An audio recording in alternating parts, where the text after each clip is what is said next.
China government na yam thuna react tawraga khumba natraga action tawba natraga di ngasagi Cotu versus Kokomi natraga Cotu versus Maitai community na satoreba adugi poto lahaning di habanita tawriba attack to di kanu daneba government of India daneba government of India na react tawrkanda magi family manung dalaiba masa masu mayam to khana andana ba deal to godam ne haba aduma number 1 da thamningi number 2 da hujiksi mamang da giso khoina so ngang na lakhi ba suspension of operation gi hujik lairibara laitabara haibagi kano se clarity amakak India government gi market gi Manipur gi miyam na pam yes suji hujik sangdoi hai sangdukti hai adu sangdoktra kana sangdokta gi thabak tawrbra sangdo kana madugi kadai bo sangdoe kari condition da sangdoe haibdo hujik adugi transparency leitabase Manipur miyam na hatare maduni yamna kangau nei aduna sugi status madi India government gi side gi home ministry gi side gi tu na thambi ba phagatra haibse sima leire adagi ngarang na handa da akhoi gi senapti da kuki terrorist kanguga akhoi gi central forces ka gi marakta ani punna chamine edu to weda to habagi amat video yauna thokre ka masigumba hekau udagi na partiality lei adagi side torkan da kuki gi terrorist singa loina na central forces khara na chatli habagi hana dagi hoda khoina singna dana leiba poto hojik president nu la abu phawba still leibra yes haibase adu adum leita gadi akhoi gi thajaba khudum loi mangane aduna sigum basida kari action lawge habase akhoi prajana ugo phangde hoi prajada haidok pa yadaba mayam am leirangani sarkar amana leibak ama ngaglak pa habase secrecy mayam lei tawudabu haidok pa yabangai di prajada thambi gadabani maramdi prajagi nungnangba amadi thajabase asagi trust deficit hana leirameba sarkar da thajadaba adagi central forces ta thajadaba do trust deficit to khara gain tarakanda thajabala akanta shanti lakadabani habagi pot ama leire adagi amu khulai surrender tawba natra khulai lokhotpagi wafam sida sarkar gi oiba khulai sing sijinana na ba lawra kanda sinara kokhotpadi akhoi padu yare tawre mapan dagi lakpa automatic rifles mayam ma tang ba foreign dagi purak khulai mayam ma leiri se jingi lamda asidi kamai deal tawdori ge masi lokhotana dum thamgidor bra akoina only looted weapons and some higher gadi ngasagi second mar dagi loghiba police station dagi loghiba du da sum u leire aduna atopa khulai mayam ma sijinna ba akoina with evidence urba mayam se masigi khulai sijina kamai tawdoino sagi appeal du da madu kadai bu specific oni yauge habase adugi potuma pande aduga punamaksi tawba matamda hojikti akoina aina loisalakpada ai praja amu aina appeal tawningbase akoigi civil society body sing akoidagi hena khang herba sabar hena lising la hena khangaba mayam yaubiri tawbudabu hujik tawnariba laiba development sing sida akoigi civil society gi body sing sina ngang thokpa saktopa natraga ek tawba matamda kitang considerate oina observe tawrakanda mayam khanaraga tanaraga karambana phagadage haba step ta sanjan dibena phai CSO singnasu akoju CSO mani haidana hekta react tawrakanda hanagi leiramiba iranga se nemdar pugi mahutta hena sauthropa yabasu clear tawrpa yai habagi jingnaba lei haitare aduna yaringai di CSO singje hek hobodagi adum haijara bane punbiu se adubu Manipur dadi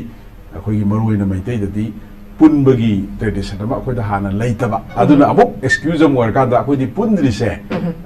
akhoi gi afaba bangun amane na saithara ibneba pundri se na hena phaba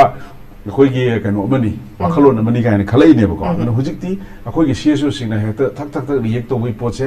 kitang phada birakanda apunbagi voice ama aduna miyam gi voice represent tawraga thon biro habase aina Congress ki wana tabada aigi isagi side gi aina Manipuri CSO sing Manipuri miyam da ithok leiti de harpadi ai ko ai masima appeal tawjage aduga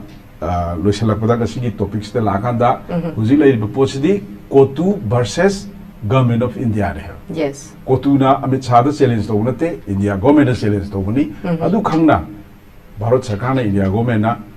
tobom thokpa koi gi legitimate action legitimate initiative action to view habis thamaga and the laksake bazani ken nakalamarom da khigi union home minister na khigi miyam da peace restore to guni haibagi warol se handakisina ahanbadi nate even kokomi gi mai kaidagi su tongan ba memorandum sim pisindana peace restore tohan biu habasi yam mak hai kre adumakpu madu thabak oina pangthokpadi initiate tawbadi ngamkidaba ngaktani adumakpu handaki ekhugi PR thamlaba matung ahanba khigi security review meeting ne handaki pangthokpase masida tongan ba point ne thamai base masida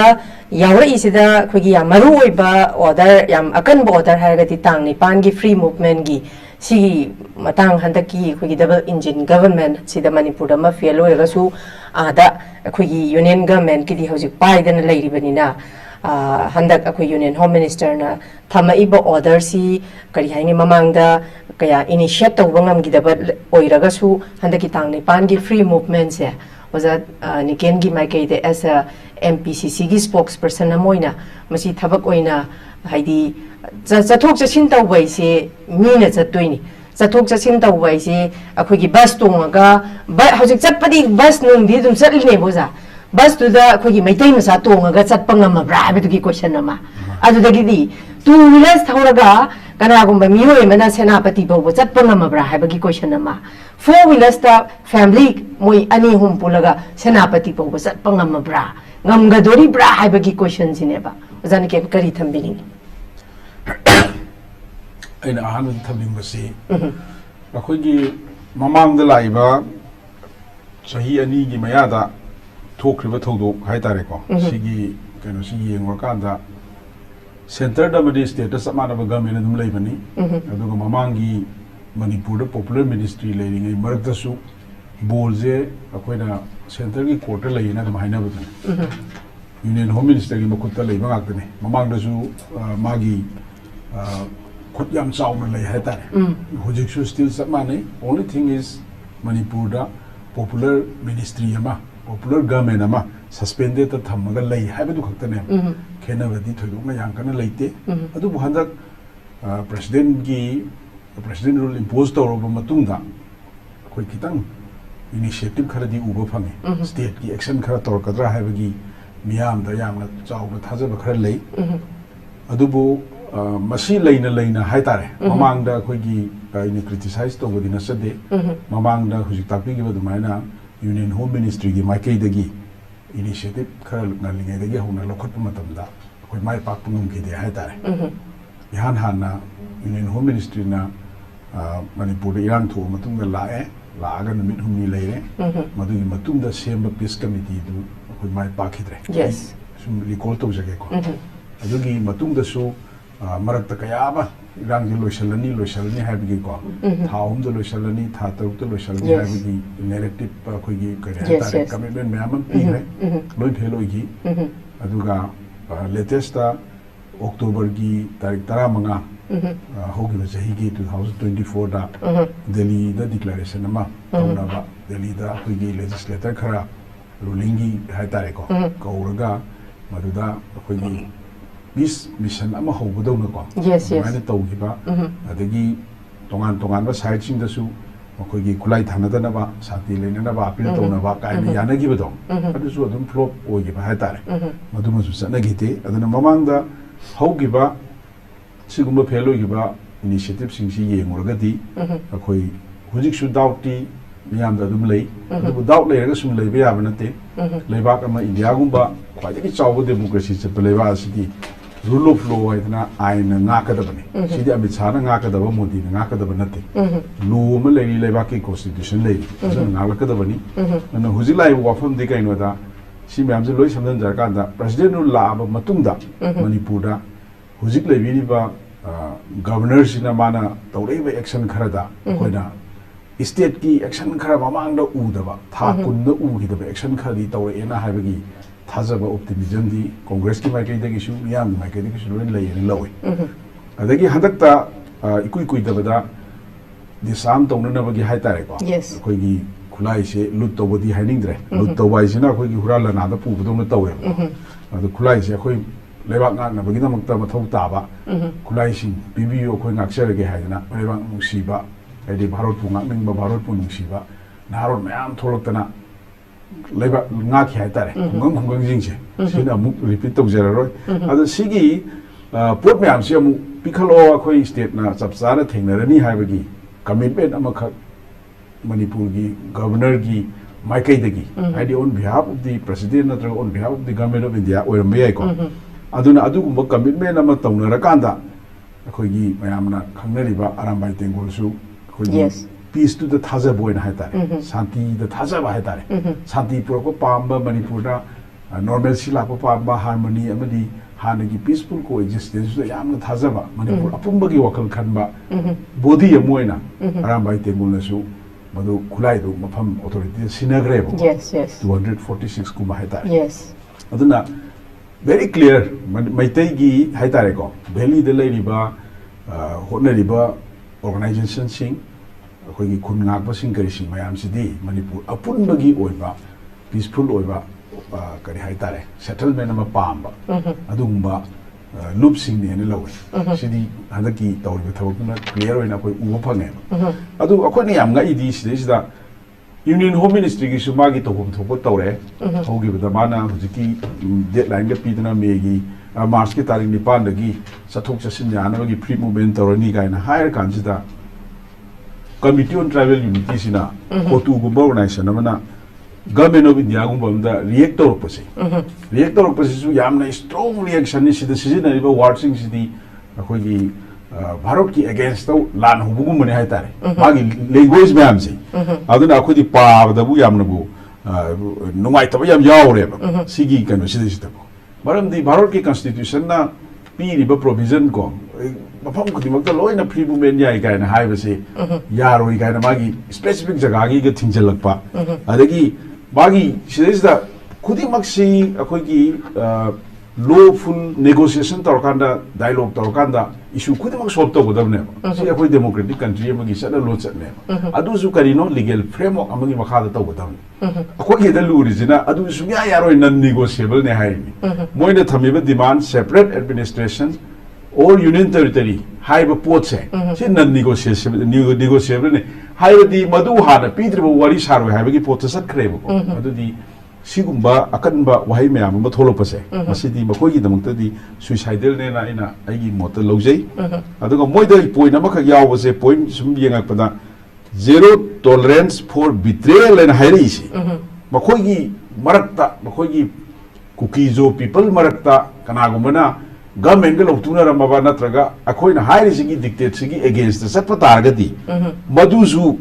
कदोगदे the traitor बोइने लौनी हाइसे सिना फोंदोइबा नुंगदोइबा वाफमसे करिनो हारगदी मोइना कोतु सिसु पॉपुलर ओइद्रे हाइबनेबा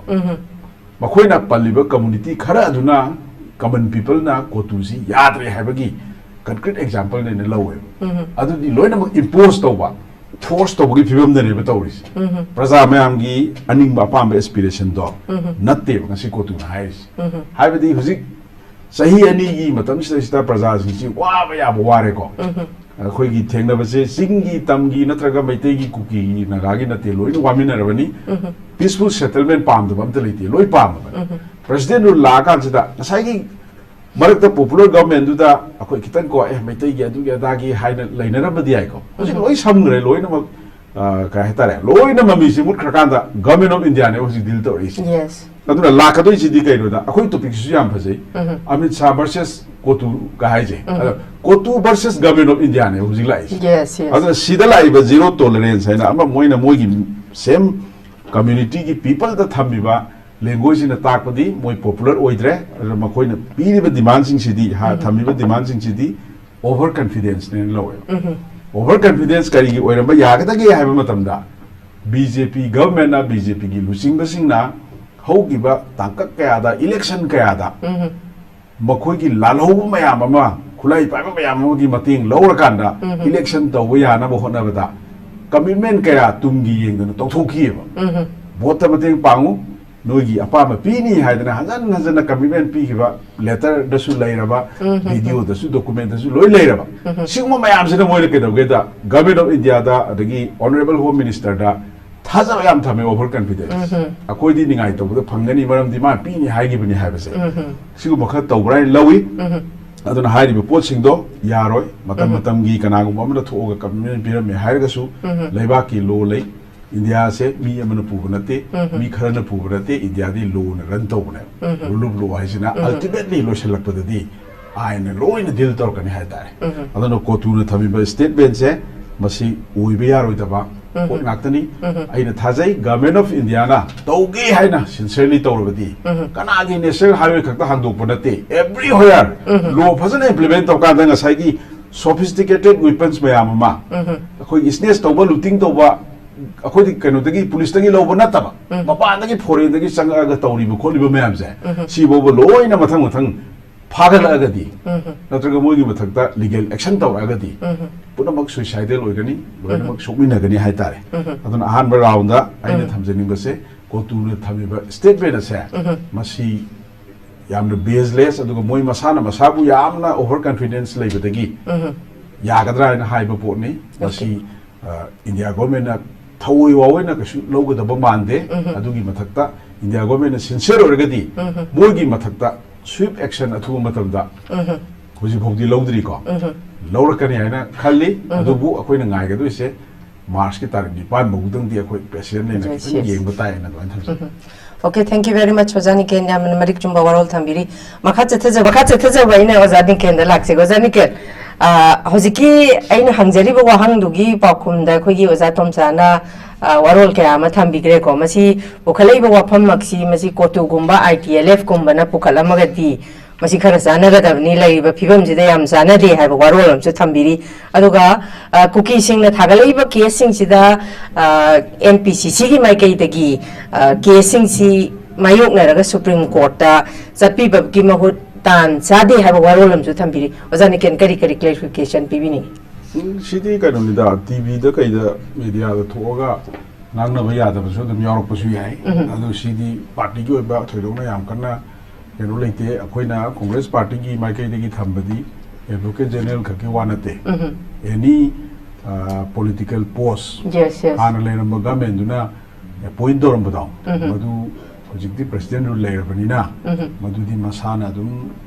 Logi Matungina Hataiko, and Gimatungina, the rules Gimatungina, Madu Tado Pomtui have a city, a political party by Kaidagi. Aquina opposition Amoena. I don't talk money and high bunny, the high shoe, don't shoot of them to him, the Levax and Santamzagra, Aina, Luna, Naxebanebo, Hoyamna, personal, Ibana Tagayamna, Hoyaki, family community, the Kandusuyade, India as a whole. The Aquina do Sangebo, Aduna Media the two Aquinas Mariamna, Kandabaya topic should owe the Hatari. I don't know Huzilla Lakadova. Adugi duma thamjan biro ko adugo hujik se matam su yam leitram ni na aina thamningba point khitang lei ne za hujik lei riba government se akoi PR oigera popular government oigera akoi na urisidi akoi gi bharat ki sarkar am lei habi dune ko India government na si India government na rule tawrasu Manipur government na rule tawrasu akoi government am di lei ni na leibak si ge aduna hujik rule tawri bane koi na thamningi si kai no da hujik phogda 2 days hogre Cotu organization amana nanga iba lola iba so role me amse state government gi na state government ate akoi gi kanogi side gi hujik leiba sarkar se gi central government gi mai kai gi karimba reaction amata koi taba uba leite csu singi marakta hunaba khotnaba ko adum kokumi gi reaction adagi ate ate force ki kari gi tholeidana aduna tana government gi side gi government gi mayokta aine yada wapum kaya ama thamai ba kan ba strong words me ama thamak pase hujik phauda numini suro bauda action amata lokhat pa ude number 1 da adu masi kayam kuina tawdoi ro natraga adum nganghal laga moi ngang wadri bo ngangjera sunu na haidori bra natraga moi gi mathakta action lokhat pa ngamdabadagi hana gi hamu adum tawraga chatka dori bra koi fruitful action of the Lodana Sum Satori Brahavese, Masi Prazana Yamna Hujiksi, concern Oeva, Kaigino Kumdri, having a portama. Hujiksi, Sina Gamena Yam Tuna Reactoraga, Kumba Natraga action to one Natragadi, Asagi, Cotu versus Kokobi, Natraga Cotu versus Metai community and Satoreva, Alugi Potula handing the Havanita. Tauri ethic to the Ganodaneva, Gamen of India, Gamen Mediana Reactor Kanda. Magi family manung dalai ba masa masu mayam do khana andana ba deal tawgadabne haba aduma number 1 da thamningi number 2 da hujiksi mamang dagi so khoina so ngangna pa lakhiba suspension of operation gi hujik lairibara leitabara haibagi keno se clarity amakak India government gi market dagi Manipur gi miyamna pam yes suji hujik sangdoi hai sangdukti hai adu sangduktragana sangduktarugi thabak tawrabra sangdogana madugi kadai bobo sangdoe kari condition da sangdoe habdo hoji adugi transparency leitabase Manipur miyamna haitare maduni yamna kangau nei aduna sugi status madi India government gi side gi home ministry side gi tuna thambiba phagadra habse sima leire adagi ngarang na handa da akhogi senapti da cookie terrorist kanguga अखोगी central forces का की मरकता अनि पुन्ना चमिने यदु तो वेदा तो हाबगी अम video यावना थोखरे मसिगुम्बा हेक औबदगी ना partiality लई अदगी side तोरकान the cookie गी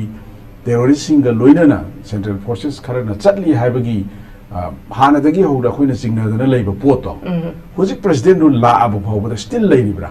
yes हाइबसे अदु अदुम लइतागदी अखोगी थाजबा खुदिमु लोइ मानने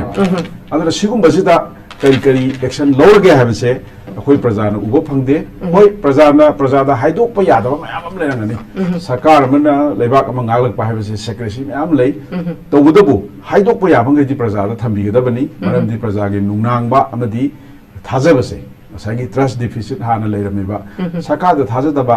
अदगी सेंट्रल फोर्सेस थाजदबदो ट्रस्ट डिफिसिट खर गेन तौरकांदा थाजब लाकांत शांति लाकदबनी हाइबगी पोट अमा लेरे अदगी अमु खुलाई सरेंडर तौब नत्र खुलाई लौखटपगी वाफम सिदा सरकार की ओइब खुलाई सिंग सिजिननब लौरकांदा सिनर कोखटपदी अखोई पदु यारे तौरे मपानदगी लाकपा ऑटोमेटिक राइफल्स मैम मा तांग तांगबा फोरेनदगी पुरप खुलाई मैम अमा लैरिसे जिंगी लमदा असिदी कमाइना दिल तौदोरिगे मसी लौखटना अदुम थमगिदोरबा अखोइना only looted weapons and some higher getting as I second Martagi low hiba, police station the low hiba, some ulay. I don't know, Atopa Kulai, I'm a season about with evidence urban say. Masiki Kulai is in a command to do. So I appeal to the Madukadaibu specific on the Yaugi have say. Adugi Potuma Pande, Aduga Punamaxi, Taubumatamda, Hojiti, Aquina, Aina, Loshalakpada. आई प्रजा अमो आइना appeal तौनिबसे अखोगी civil society बॉडीसिंग अखोइदगी हेना खंग हेरबा चाबर हेना लिसिंग लग हेना खंगबा मयाम यावबिरी तौबदबु हुजिक तौनरिबा Laiba development सिंगसिदा अखोगी civil society की बॉडीसिंग सिना ngang saktopa natraga ek to matamda kitang considerate oina observe tawrakanda mayam khanaraga tanaraga karambana phagadage have step to sanction dibina phai CSO singnasu akoju CSO mani haidna hekta react tawrakanda hanagi leramiba irang ase nemdhar pugi mahutta hena sauthropa yabasu create tawpa yai habagi jingnaba lei haitare aduna yaringai di CSO singje hek hobodagi adum haijara bane punbiu se adu Manipur di अखोई मरुइना मैतैददी पुनबगी tradition अमा अखोइदा हाना लैतबा अदुना अमुक excuse अम वर्कादा अखोइदी पुनद्रिसे अखोइगी अफबा बंगुन अमनेना सैथारा इबनेबा पुनद्रिसेना हेना फबा अखोइगी कनो अमनी वाखलोन अमनी कायना खलैनेबको अदुना हुजिकती अखोइगी CSO सिंगना हेता थक थक थक react तोबई पोचे कितंग कितंग फादा बिरकादा अपुनबगी voice अमा अदुना मियामगी voice represent तौरगा थोन बिरो हाइबसे आइना कांग्रेस की वाना तबदा आइगी इसागी साइडगी आइना मणिपुरी सीएसओ सिंग मणिपुरी मियामदा इथों लेते दे हारपदी आइको आइ मसिमा अपील तौजगे अदुगा लोइसलकपदा गसिगी टॉपिक्स ते लाकांदा हुजि लैब पोसिदी कोटू वर्सेस गवर्नमेंट ऑफ इंडिया रे यस कोटूना अमित शाह दा चैलेंज तौनते इंडिया गवर्नमेंट दा चैलेंज तौबनी अदु खंगना भारत सरकार ना इंडिया गवर्नमेंट ना